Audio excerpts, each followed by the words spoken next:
Hello everybody, my name is Rachel and today I'm going to be discussing Mirror Dance by Lois McMaster Bujold. A couple of things that you should know first before watching this entire video. Mirror Dance is the 9th full-length novel in the Vorkosigan saga when you're counting by internal chronological order, so I'm going to be talking about the plot of a book in the middle of a series. I am not going to try very hard to avoid mild spoilers for some of the previous books and possibly for this one as well. So if you're very sensitive to spoilers and you don't want to know anything about books before you read them, then maybe don't watch this entire video. If you're going to stop here though and not watch the entire video, this book is amazing. You should read it. You should read the entire series now. Go away so you're not spoiled for anything. Mirror Dance is amazing. I gave it 5 out of 5 stars. The book that immediately precedes it, Brothers in Arms, is very important to read prior to reading this book. I think a lot of people say that you can pick up a lot of the Vorkosigan saga books and just start anywhere. And there are a couple of books though that I would suggest you don't start with, and this would definitely not be the best place to start because the events in Brothers in Arms, which take place 2 years prior to Mirror Dance, introduces Miles's clone, his brother, who we're going to call Mark. His name is Mark, and we'll get into issues of identity a little bit later on. But the clone, Mark, is introduced in Brothers in Arms, and Miles has spent the next 2 years trying to get in contact with Mark. Mark has been running away from Barayar. He has been running away from Miles. He's been running away from his family. As you're told at the end of Brothers in Arms, Batons, and Miles's mother is Baton. Batons are very accepting of clones. They have multiple laws that dictate your relationship to your clones. So in Miles's case, he views Mark immediately as his brother, his flesh and blood legal brother. Mark may not be so keen on this idea, however.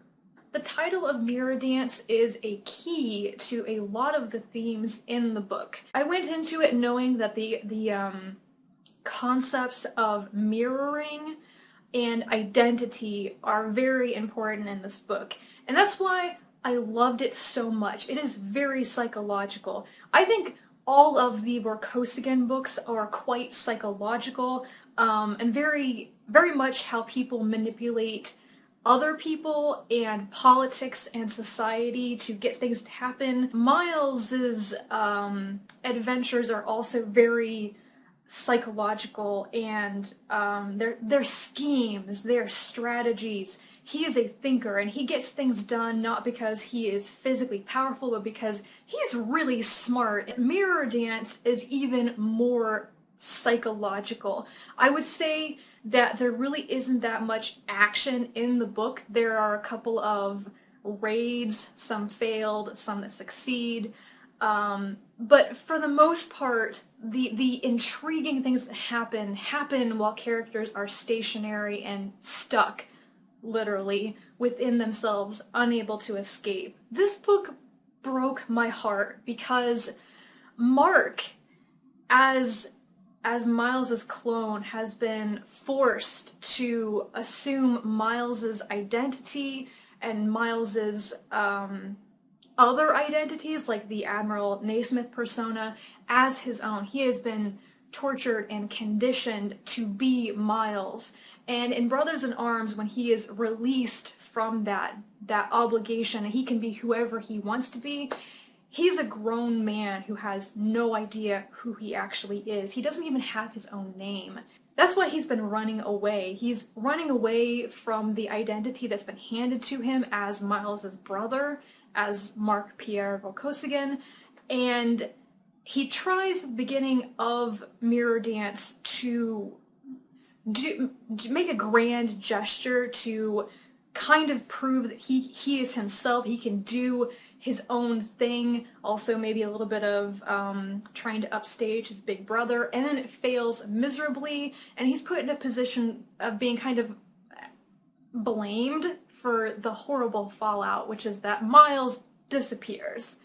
And so the book is about Mark struggling with his identity, dealing with suddenly meeting his genetic family, and then going out and actively trying to fix his mistakes and find Miles. What the hardest part of this reading this book for me was not actually the end, where there's quite a bit of brutal torture going on, but near the middle of the book, like I said, Mark finally meets Errol and Cordelia, and he has been conditioned to think that they are both monstrous people who are terrifying. And it was sad to me because Errol and Cordelia are very loving, accepting parents. They're very good parents. They have a very strong relationship with each other. They have a good relationship with their son, and they immediately accept Mark as their child. And he is doing his very best to reject them. And that is just a theme that I like. Strong, tight-knit families and stories. I happen to have two very great parents whom I love very much, and so it really hurts when I read stories that have good parents that are rejected or bad parents that should be rejected but aren't. So it just hit me right in the feels, right in the gut, when Mark just can't, he can't accept the family he's been given. He can't accept the identity that he can so naturally step into. But I also can understand why he doesn't want to immediately step into that identity of a Vorkosigan, because while they might love you in that family, they're also going to put a lot of burdens on you. And going along with the theme of identity, it is fascinating at how you get a better outsider view of how Miles, of why Miles created the Admiral Naismith persona. You hear it straight from his mother's mouth. She's the first person so far in the series, I think, to come out and directly state the real reason for why Miles created the Naismith identity, which is it's his safety valve, it's the pressure valve.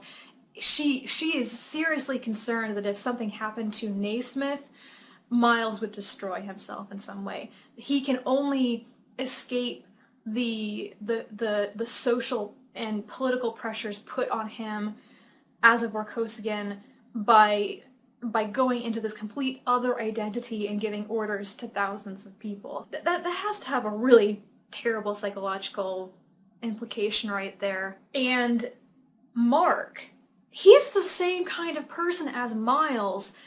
He cannot really contain all of himself within just one identity. They are both people who need multiple identities in order to fully be themselves and to escape and to have a healthier balance in their life. Mark's way, he can't step into the Naismith role and be someone else and let off some steam. He has to create his own personas, his own multiple identities, and how he does that at the end of the book, I'm not actually going to spoil that bit for you. How he does that is terrifying.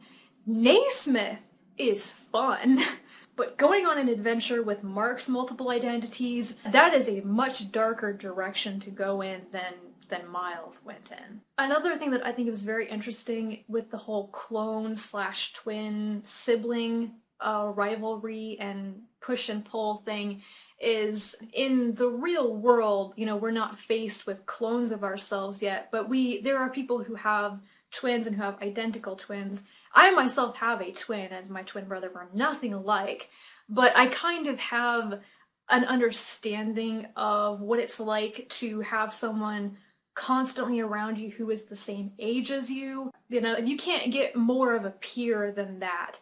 And also to be in a situation where you are compared with someone, because not just because you're siblings, but because you are twins.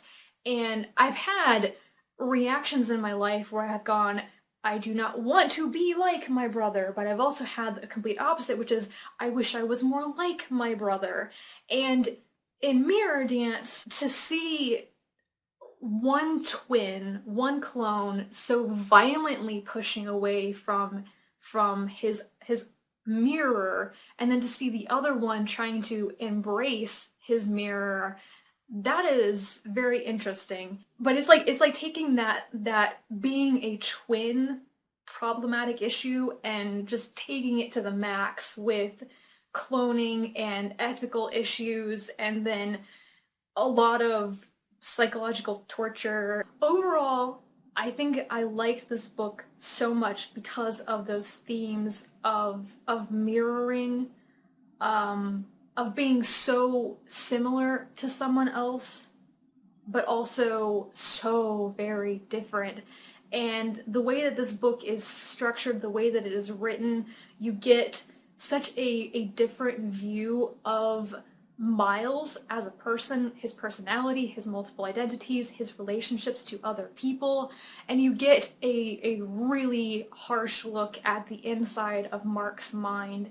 And I love that cerebral goodness. I don't know if I've come full circle yet. That is enough of my talking about Mirror Dance. So I'm going to stop here.